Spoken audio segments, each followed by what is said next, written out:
Graça e paz. Você está bem? Você está feliz? Amém. Que bom é saber que o amor do nosso Deus, Ele não falha com a gente. Nosso Deus, Ele é eterno. Nosso Deus, Ele é um Deus leal. Então, eu te peço que nessa tarde você levante a Ele um trono de adoração, com toda a sua força, com toda a sua alegria. Deixa a timidez de lado, se solta na presença do Pai, amém? Aleluia!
Boa noite, que a graça e a paz do nosso Senhor e Salvador Jesus Cristo esteja sobre a sua vida, sobre a sua família. Estamos reunidos aqui, ainda que virtualmente, ainda que através das redes sociais, mas reunidos em espírito para adorarmos ao Senhor, para buscarmos a sua face, para ouvirmos a sua palavra que é santa e poderosa. Devido ao decreto do nosso município do toque de recolher às 20 horas, não será possível nós nos reunirmos hoje presencialmente, fisicamente, é melhor dizendo, como igreja, mas estamos aqui virtualmente, reunidos no mesmo espírito, como eu já disse, para buscarmos o nosso Deus. É uma alegria imensa tê-los conosco. Eu quero trazer uma palavra simples, mas profunda do coração de Deus, uma meditação para você, para que Deus possa continuar mostrando para você o que Ele tem para a sua vida especificamente. Quero te convidar então a você fechar os seus olhos e fazer essa oração inicial. Mas antes, eu quero compartilhar um texto rapidamente que está nos Salmos 133. Abra comigo rapidamente a sua Bíblia, por favor. Salmos 133. A minha versão é a ARA, revista atualizada. Diz assim, Salmo 133. Como é bom e agradável viverem unidos os irmãos. Como óleo precioso sobre a cabeça, a qual desce para a barba de Arão, e desce para a gola das suas vestes. É como orvalho do Hermon, que desce sobre os montes de Sião. Ali ordena o Senhor a sua bênção e a vida para sempre. Amém, amados? Então, como eu já disse, estamos reunidos no nome santo e poderoso de Cristo Jesus, o nosso Senhor, ainda que seja virtualmente pelas redes sociais, mas com certeza a bênção do Senhor está conosco. Feche seus olhos em nome de Jesus. Senhor, nós estamos aqui reunidos como igreja para te buscar em adoração, em gratidão, reconhecendo tudo que o Senhor tem feito por nós. Obrigado pela sua graça, pela sua misericórdia, que é a causa de não sermos consumidos.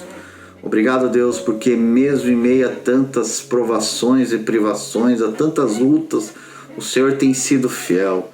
O Senhor tem se manifestado em nossas vidas. Podemos sentir e provar do seu amor, que é grande, que é imensurável, Senhor. Obrigado porque o Senhor nos amou primeiro. Obrigado porque que ainda que seja do modo virtual, nós podemos nos reunir, nós podemos te buscar e te glorificar. É isso que fazemos essa noite. Rendemos toda a honra, toda a glória, toda a adoração ao Senhor.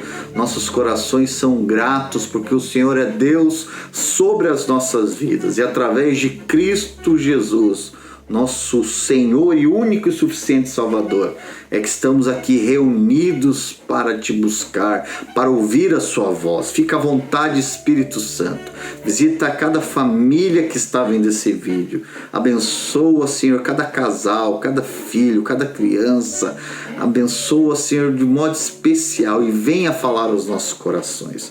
Clamamos o sangue de Jesus, pedimos perdão pelos nossos pecados, seja ele, Senhor, por pensar, por fazer, por omissão, seja ele os pecados ocultos que nós mesmos desconhecemos. Nós pedimos, tem misericórdia de nós e lava-nos pelo precioso sangue de Jesus, para que possamos chegar diante do Senhor, na tua presença, levantar o nosso clamor e ter a certeza que o Senhor irá nos responder. Ter a certeza que o Senhor nos ouve e também possamos receber aquilo que o Senhor tem para cada um de nós esta noite. Estamos reunidos aqui porque a tua palavra diz que é bom e agradável. Ali tem bênção, ali tem vida. Então aqui tem bênção, aqui tem vida derramada pela tua presença, pelo teu Espírito. Senhor, fale aos nossos corações essa noite. Receba a nossa adoração. É isso que fazemos e oramos no nome santo e poderoso de Jesus, nosso Senhor e Salvador. Amém e amém. Graças a Deus. Amém, amados. Eu quero rapidamente compartilhar uma porção do texto da palavra de Deus que se encontra lá em Mateus, capítulo 7, dos versículos 24 a 29. Mateus 7 faz parte do Sermão do Monte. O Sermão do Monte começa no capítulo 5 de Mateus e vai até o último versículo do capítulo 7 de Mateus. Essa última parte do Sermão do Monte é onde nós vamos meditar essa noite. Deus com certeza vai falar com você. Eu quero falar sobre Porto Seguro. Qual é o meu Porto Seguro? Essa é a pergunta que eu te faço assim, a princípio, no início, para que você possa responder ao seu coração, para você mesmo, e no final você possa ter uma resposta vindo dos céus, do próprio Deus. É interessante entender a importância do Sermão do Monte, ou o Sermão das Bem-aventuranças. Não vou me aprofundar muito nisso, isso dá muito estudos bem profundos, mas eu quero falar rapidamente algo sobre isso. O Sermão do Monte, ele causou e causa uma reviravolta aos seus ouvintes, aqueles que ouvem, principalmente aqueles que entendem, aceitam e querem viver baseado as suas vidas através desses ensinamentos de Jesus. Pois o Sermão do Monte não são só cristãos que falam, mas é o sermão mais bem conceituado no mundo todo. Existem cristãos escritores não cristãos, não teólogos, que escrevem e falam do Sermão do Monte, você sabia? E porque ele foi surpreendente, ele foi impactante, ele foi confrontante, ele confrontou e confronta até hoje os seus ouvintes. Ele foi e é maravilhoso. E por quê? Porque o Sermão do Monte, diferente das regras, das leis mosaicas, o Sermão do Monte marca a geração, ou marca uma nova geração, marca o início de uma nova aliança que foi concretizado lá em Cristo Jesus, na cruz do Calvário, na sua morte e depois na sua ressurreição. Então ele não é um conjunto de regras simplesmente. O Sermão do Monte são virtudes. O que é? Como assim virtudes? São disposições constantes que a pessoa gera em seu espírito e que induz a pessoa a exercer o bem e evitar o mal. Então eles não são regras, eles são virtudes que quando a pessoa ouve, quando a pessoa crê e deseja praticar, ela começa a criar virtudes no seu espírito pelo poder do Espírito Santo. E a pessoa se submete ao domínio soberano do Deus Todo-Poderoso. E esses dias, o próprio Sermão do Monte, Jesus falou, são os bem-aventurados. O que é ser bem-aventurado? Lá no início do Sermão do Monte vai ver Jesus falando das bem-aventuranças, né? Bem-aventurado, isso, bem-aventurado aquilo. O que é ser bem-aventurado? Bem-aventurado é uma alegria divina, uma alegria perfeita. Era um termo grego usado para os deuses de D minúsculo, que os gregos usavam, falavam que os deuses eram bem-aventurados. Ou seja, quem é bem-aventurado, eles diziam que tinha uma satisfação, uma suficiência interior que não dependia de nada exterior. Por eles serem bem-aventurados, brotava deles uma satisfação, brotava deles uma suficiência, independente do que acontecesse do lado exterior na sua vida, no dia a dia, diferentemente das circunstâncias externas que poderiam vir contra eles, eles eram bem-aventurados. Era essa visão, ou esse termo que os gregos usavam para falar dos seus deuses de D minúsculos, deuses pagãos. E é isso que o Senhor oferece para aqueles que ouvem a sua palavra, para aqueles que amam a sua palavra e decidem viver pela sua palavra. Propriamente dito, essa noite, falando do Sermão do Monte.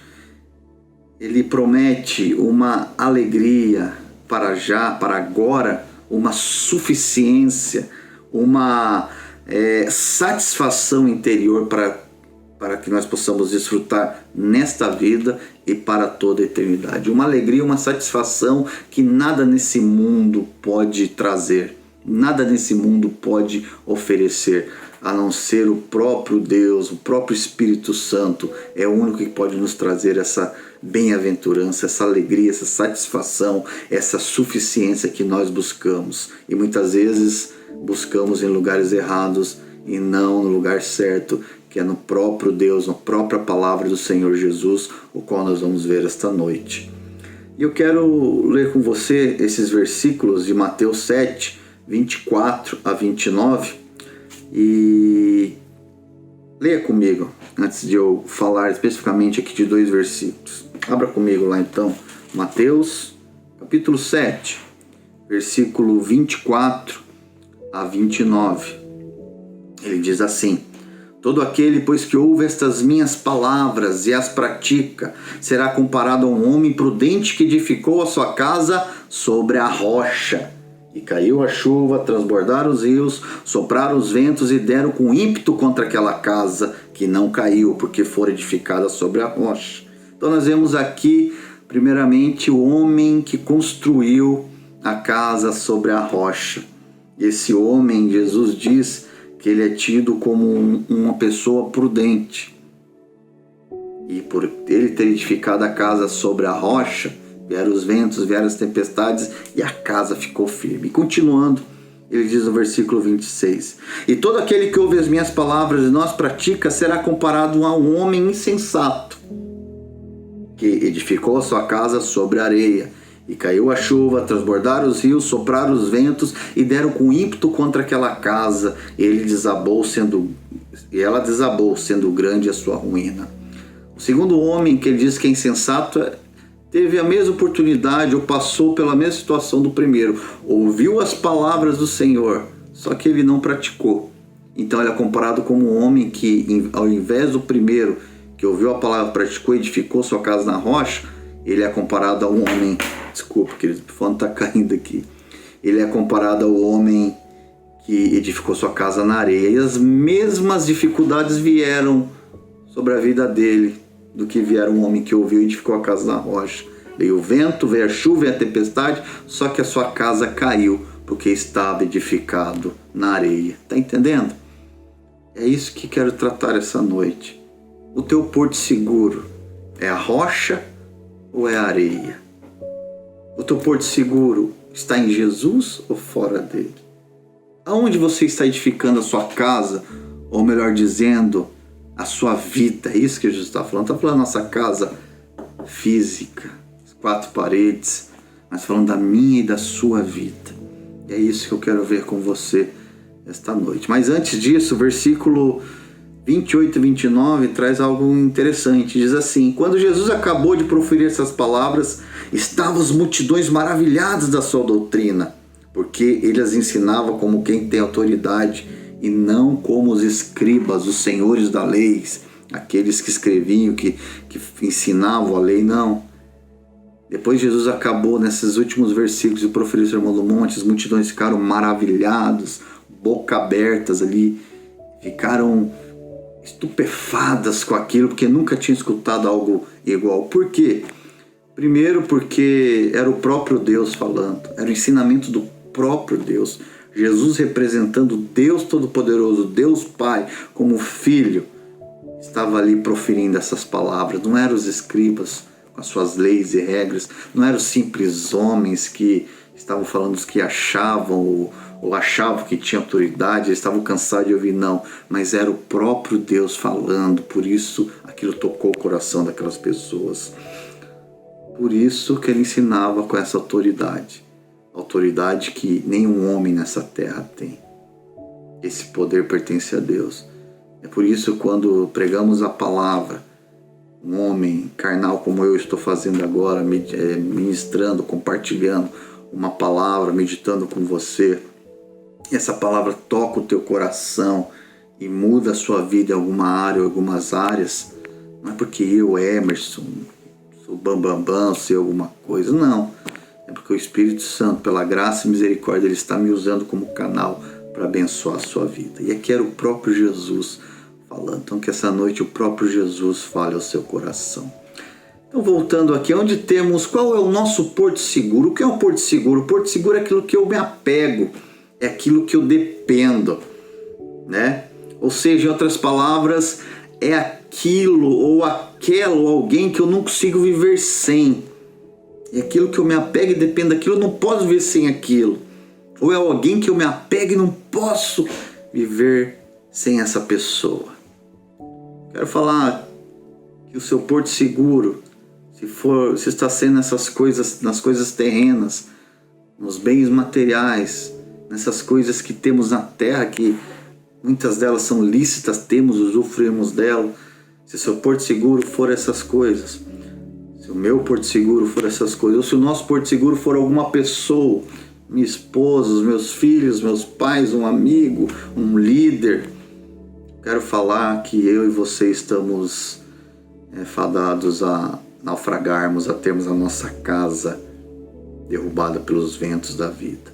Agora, se o nosso porto seguro está como esse homem que ouviu a palavra de Deus, e Jesus comparou como alguém que edificou a sua casa sobre a rocha, porque ele não só ouviu, mas ele colocou em prática, aí o nosso porto seguro será Jesus Cristo, porque Jesus é a própria palavra. A Bíblia diz lá em João capítulo 1, eis que o verbo se fez carne e habitou entre nós. Quem é o verbo? É o próprio Jesus. E por isso ele falou, a fé vem pelo ouvir, e ouvir a palavra de Deus, a palavra de Cristo, porque ele é a própria palavra, ele é Cristo. Aonde está o seu porto seguro? Aonde está o meu porto seguro? Eu quero rapidamente, para que eu e você possamos descobrir se o nosso porto seguro está em Cristo, está na sua palavra, porque vivemos por ela, não só porque ouvimos domingo após domingo, quarta após quarta, mas porque ouvimos e a praticamos e desejamos cada vez conhecê-la mais para praticar mais pela graça e pelo poder do Espírito Santo. Eu quero o seu porto seguro é Jesus. Eu quero falar para quem faz isso, está garantido, está seguro. Mas para quem não faz, como eu já disse, tende a ser destruído. Eu quero ver algumas características. Qual é a diferença de quem tem o porto seguro firmado na rocha e de quem tem o porto seguro firmado na areia? Quero ver algumas características que diferem essas pessoas e para que possamos avaliar aonde estamos firmando a nossa casa, a nossa vida. Eu lembro-me, sempre quando eu leio essa passagem, quando eu escuto a mensagem, eu falo sobre essa passagem, especificamente de Mateus 27, 24 a 29, da areia e da rocha, da edificação. Eu lembro certa vez que eu fui para a praia e passei e vi um galho firmado numa rocha. O galho nasceu literalmente no meio da rocha. Eu não sei como isso aconteceu, não sei como aconteceu aquilo, mas o galho estava no meio da rocha, passava pelo meio da rocha, uma pedra que estava ali perto da areia. E logo em seguida eu montei as nossas cadeiras, coloquei o nosso guarda-sol e coloquei o mais profundo que eu consegui, e momentos depois bateu uma ventania e o meu guarda-sol voou, o nosso guarda-sol voou. E aí eu estava com a Bíblia, eu sempre gosto de levar de manhã a Bíblia na praia para ler, fico olhando aquele mar, não sou muito de entrar na água, mas eu gosto de ficar tomando meu tererê, de manhã chimarrão, lendo a Bíblia, à tarde um tererê, né? É o meu costume. E quando o vento levou aquele guarda-sol, eu olhei para trás e vi a rocha, tinha o galho, estava próximo, e eu lembrei dessa palavra. O vento bateu, o guarda-chuva que estava na areia foi levado pelo mesmo. Agora, o galho que estava ali atrás da rocha estava firminho, não fez nem cócega no galho nem na rocha. E aí eu falei, eu meditei e o Espírito Santo falou, viu a diferença de quem ouve e pratica as minhas palavras? Então, quais são as características? Rapidamente eu quero ver com você. Primeiro, aqueles que firmam a sua casa na rocha, ou melhor, vou falar primeiro as características daqueles que firmam sua casa na areia, que ouvem a palavra e não a praticam. Primeiro, esses que firmam sua casa na areia, eles seguem uma religião. Eles vão à igreja todo domingo, eles vão à igreja toda quarta, eles conhecem o fundador, conhecem toda a história dos reformadores, já leram até a Bíblia toda, mas seguem uma religião, diferente daqueles que que vivem, que firmam sua casa na rocha, esses não seguem uma religião, simplesmente. Esses vivem uma religião.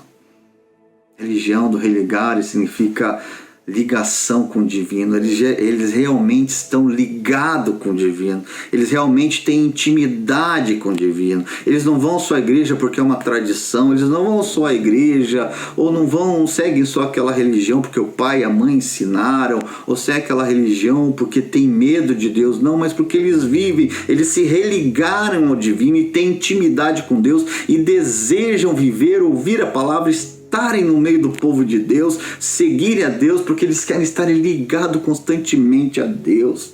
Porque eles sabem, como diz João 14,6, que Jesus falou: eu sou o caminho, eu sou a verdade, eu sou a vida, ninguém vai ao Pai a não ser por mim. Ou seja, a verdadeira religião sou eu, é me seguir, é se conectar a mim, que eu te conectarei a Deus. Não é simplesmente seguir uma tradição e participar de alguns momentos em grupos.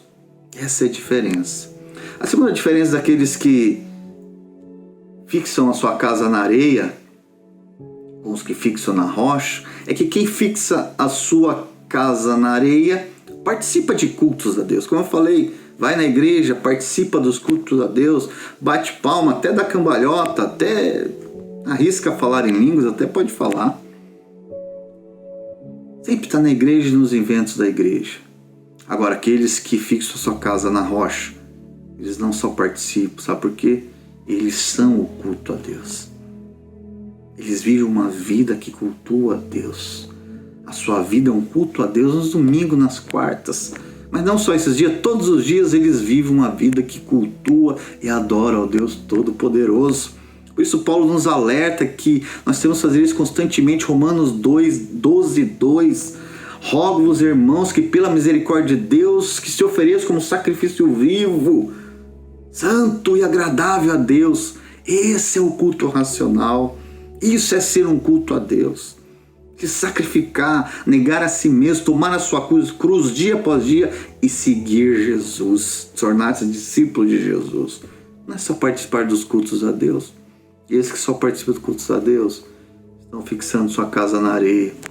Quando o vento vir, serão derrubados. Mas se eu e você procurarmos seguir uma vida que cultua a Deus todos os dias, nós jamais iríamos ser derrubados. Outra característica é que aqueles que fixam sua casa na areia, eles levam a Bíblia debaixo do braço.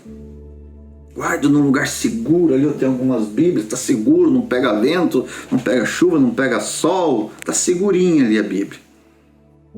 Limpo ela de vez em quando, tira a poeira. Guarda num lugar seguro, ou vira enfeite de casa, abre lá no Salmo 91, Salmo 23. Esses são o que tem fixado sua casa na areia. Tem até as caixinhas de promessas, né? Só que eles entendem que a Bíblia é um livro qualquer, como um gibi, como uma revista qualquer. Diferentemente daqueles que fixam sua casa na rocha, esses têm a Bíblia no coração. Esses têm a Bíblia na mente. Esses não precisam estar com a Bíblia 24 horas, porque eles leem, desejam, aprendem a palavra e vivem a palavra. Então, automaticamente, as palavras que estão nesse livro sagrado se juntam com o coração da pessoa, com as emoções da pessoa, e a pessoa é a própria manifestação da palavra de Deus. Está entendendo, querido? Esses é que fixam a casa na rocha. Eles têm a Bíblia dentro deles, eles são um com a Bíblia, com a palavra de Deus. Outra característica daqueles que fixam a sua casa na areia é que eles são dono da verdade. Eles sabem tudo. Só ele sabe. O que ele aprendeu é verdade, não tem conversa. Ele até ouve, mas ele ouve e fala: não é bem assim não. Eu sou inteligente, eu tenho tantas faculdades, eu tenho doutorado, eu conquistei as minhas coisas com muito esforço, eu não preciso ficar me submetendo aos outros. Eu já cheguei num patamar, olha onde cheguei. Isso eu falo de cristãos mesmo, de líderes. Não estou falando conjecturando, não estou aqui falando que pode acontecer, acontece. Já ouvi muita história e conheci pessoas assim. Eu cheguei aqui porque eu sou bam. Misericórdia. Agora, aqueles que fixam sua casa na rocha, reconhecem que dependendo do conhecimento que tem, quantas faculdades, quanto estudo ele tem, dependendo da posição que ele está no meio ministerial, falando propriamente dito para nós, ele sabe que sempre terá coisas para aprender. Ele tem um coração ensinável. É por isso que a palavra diz, Provérbios 19:20 diz: ouça conselhos e aceite instruções, e acabará sendo sábio. Eclesiastes 4:3 diz assim: melhor é um jovem pobre e sábio do que um rei idoso e tolo que não mais aceita a repreensão. Só olhar para a vida de Saul. Aparentemente começou como um jovem sábio e terminou como um rei velho, tolo, não aceitava a repreensão. Vai olhar lá o final triste da história de Saul. Outra característica daqueles que fixam sua casa na areia, ele precisa ver para crer. Ele é igual Tomé. Se eu não ver, eu não acredito. Ainda que ore, ainda que busque, mas duvida. Eu tenho que ver primeiro, Deus. Igual certa vez uma pessoa orou, eu já comentei isso outras vezes, a pessoa estava orando numa reunião de oração, uma senhora, e o pastor passou perto dela, ela viu: Senhor, isso nem o Senhor pode fazer. Misericórdia. Porque com certeza aquela pessoa não tinha fé, ela queria ver para crer. Assim foi com Tomé, né? Jesus ressuscitou. Não, se eu não ver os buracos nas mãos de Jesus e não tocar na sua ferida, nos buracos da mão, eu não creio. Aí Jesus se manifestou para ele e falou: Tomé, bem-aventurados são aqueles que não viram e creram. Hebreus 11:6 diz que sem fé é impossível agradar a Deus, pois quem dele se aproxima precisa crer que ele existe, que recompensa aqueles que o buscam. Isso é fé. Quando eu busco a Deus, eu já creio que Ele vai fazer o melhor que Ele tem para minha vida, porque eu estou buscando o Deus Todo-Poderoso, detentor de todo poder, que criou os céus e a terra. Então eu creio que aconteça o que acontecer, vai ser o melhor para mim, porque Ele está me ouvindo e vai me abençoar. Eu creio. Por isso Hebreus 11:1 diz: ora, a fé é a certeza daquilo que esperamos e a prova das coisas que não vemos. Outra característica, então, essa característica que firmam a sua casa na rocha, eles vivem pela fé. Independente se estão vendo com os olhos físicos ou não, mas com os olhos espirituais já viram faz tempo e vivem por eles. Outra característica última característica daqueles que fixam sua casa na areia, é que eles querem ter ao invés de ser. Eles querem ter tudo ao seu domínio. Eles querem tudo controlado por eles. Eles querem tudo do jeito deles. Eles querem que seja tudo nos mínimos detalhes dele, em vez de depender totalmente de Deus. Se alguma coisa não sai do jeito que eles esperavam, do jeito que eles planejavam, do jeito que ele pediu a Deus, ele desanima, ele desespera, ele sai da presença de Deus, chega até esse ponto, porque ele quer ter o domínio de todas as coisas. E meu irmão, minha irmã, você e eu nunca teremos o domínio de todas as coisas. Uma vez o pastor Jesus falou que esse nosso celular, nas redes sociais, nos dá a falsa sensação que nós temos domínio da nossa vida, da vida dos nossos amados. Mentira, nós temos domínio de nada. Mas aqueles que fixam sua casa na rocha são aqueles que preferem ser do que ter. Ou seja, são aqueles que preferem ser totalmente dependentes de Deus, crendo que Ele é soberano, que Ele basta, que na presença dEle, que a vontade dEle prevalece, que a vontade dEle é boa, perfeita e agradável. Esses são que fixam a casa na rocha. Senhor, independente do que aconteça, eu creio que o Senhor tem contado todos os fios da minha cabeça.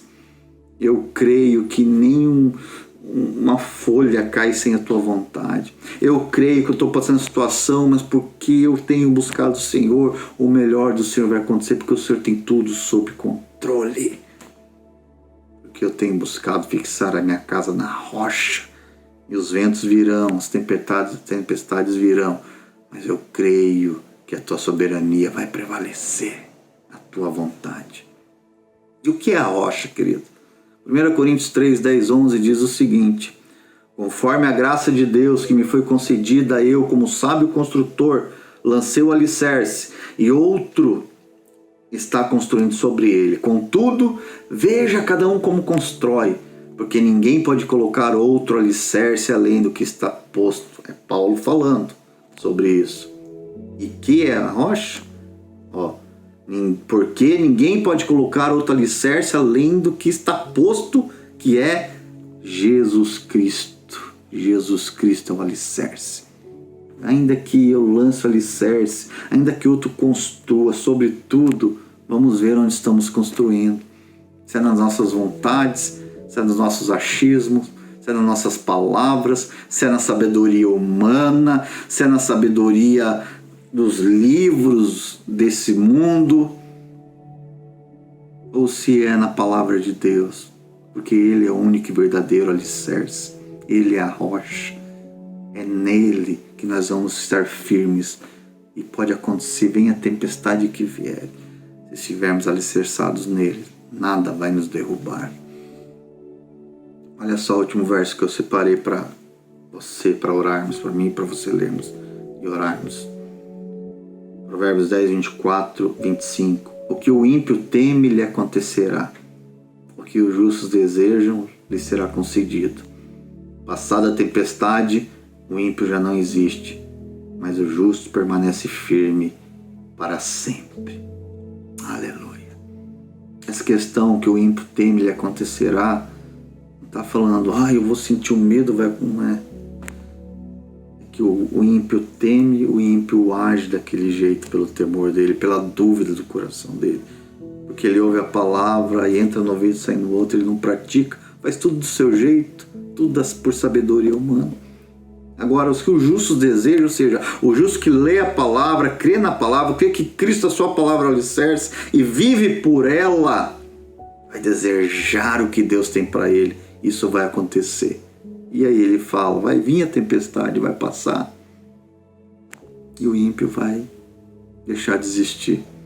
Mas o justo, por estar alicerçando a sua casa na palavra de Deus em Cristo Jesus, estará firme para sempre. Marca aí Provérbios 10, 24 e 25. Leia de novo aí na sua casa. Quero orar com você e por você, meu amado. Deus está falando ao seu coração assim como está falando ao meu. Aonde temos alicerçados a nossa vida, a nossa casa. A rocha, na palavra de Deus, ou na sabedoria humana. Precisamos viver a religião. Precisamos estar conectados a Deus através de Cristo todos os dias. Precisamos ser um culto a Deus todos os dias e não só participar dos cultos. Precisamos ter a Bíblia no nosso coração. Precisamos nos alimentar diariamente dessa palavra e desejá-la e segui-la. Precisamos reconhecer que sempre teremos coisas a aprender. Temos um coração ensinável, que Deus sempre usará pessoas, usará modos que a gente nem espere de vez em quando para nos ensinar. Precisamos viver pela fé e não pelo que vemos. Precisamos preferir ser dependente de Deus do que ter o domínio sobre as nossas vidas. Curva a sua cabeça, feche seus olhos. Quero orar com você e por você. Soberano e eterno Deus, te damos graças por tudo que tens feito. Obrigado, Deus, pela sua graça, pela tua misericórdia. Obrigado pela tua palavra que foi ministrada aos nossos corações. Nos perdoe porque às vezes que temos fixado a nossa casa, a nossa vida na areia, que é na sabedoria humana, que é nas coisas que esse mundo nos oferece, são passageiros. ainda que precisemos dessas coisas, possamos usufruir delas, mas que isso não venhamos nos apegar a isso e a ninguém, mas que o nosso total apego, nosso porto seguro, dependência, seja a tua palavra, que é o próprio Deus, que é o próprio Senhor Jesus, seja a tua presença todos os dias. Perdoa as nossas falhas, perdoa as vezes que olhamos para nós mesmos e desligamos do Senhor. Essa noite queremos renovar o nosso pacto e pedir: Senhor, nos ajuda a nos ligarmos com o Senhor, a desejarmos a Sua palavra, nos ajuda a termos um coração, Senhor, que aprende, que deseja aprender. Ajuda-nos a viver pela fé. Ajuda-nos a não irmos só ao culto, mas sermos um culto a Deus todos os dias. Que possamos ser a verdadeira religião. Estarmos na verdadeira religião, que é a Tua palavra, que é Cristo Jesus, nosso Senhor. Ajuda-nos, Espírito Santo. Queremos alicerçar a nossa casa, a nossa vida, nossa família na rocha, para que quando vierem as tempestades, quando vierem as afrontas do inferno contra a nossa vida, do dia a dia, para tentar nos derrubar, nós possamos permanecer, continuar firmes de pé, porque o nosso alicerce, assim como aquele galho que eu citei no início, está alicerçado na rocha. E baterão ventos, baterão tempestades, e ali estaremos firmes, porque o Senhor Jesus é o nosso porto seguro. Também quero orar pelo pedido de cada irmão que participa da campanha das quartas-feiras, Senhor. Faça o teu milagre agora, Senhor. Responde, Senhor. Age na vida emocional desse meu amado, dessa minha amada. Age na vida sentimental. Age na vida física, Senhor. Que haja cura, que haja milagre do Senhor em cada célula dessa pessoa. Clamamos pela cura, pelo milagre, toda enfermidade seja dissipada em nome de Jesus, as emoções sejam curadas pelo Senhor, que haja salvação, que haja libertação nessas famílias, por essas pessoas que elas estão orando. Faz um milagre na vida financeira, na vida profissional, abre as portas, Senhor, responde a oração do seu filho e da sua filha. Senhor, faz um milagre, Senhor, na vida ministerial, usa essa pessoa, revela para ela aquilo que o Senhor tem para ela, os dons, Senhor, que os seus dons sejam manifestos na vida delas, ela possa encontrar os seus dons e talentos para te servir e te glorificar. Abençoa essa pessoa completamente. Nós cremos no seu milagre, porque aquele que ouve a nossa oração é o mesmo Deus que criou os céus e a terra. Ele é poderoso para fazer infinitamente tudo mais do que pensamos ou pedimos. Em nome de Jesus é que oramos e te agradecemos. Amém e amém. Amém, meu amado. Tá feliz? Tá abençoado? Então alicerce a sua casa na rocha, em Cristo, e você vai ver a diferença na sua vida. Que Deus te abençoe. Que a graça do nosso Senhor e Salvador Jesus Cristo esteja sobre a sua vida. Um ótimo restante de semana, em nome de Jesus. Boa noite. Amém.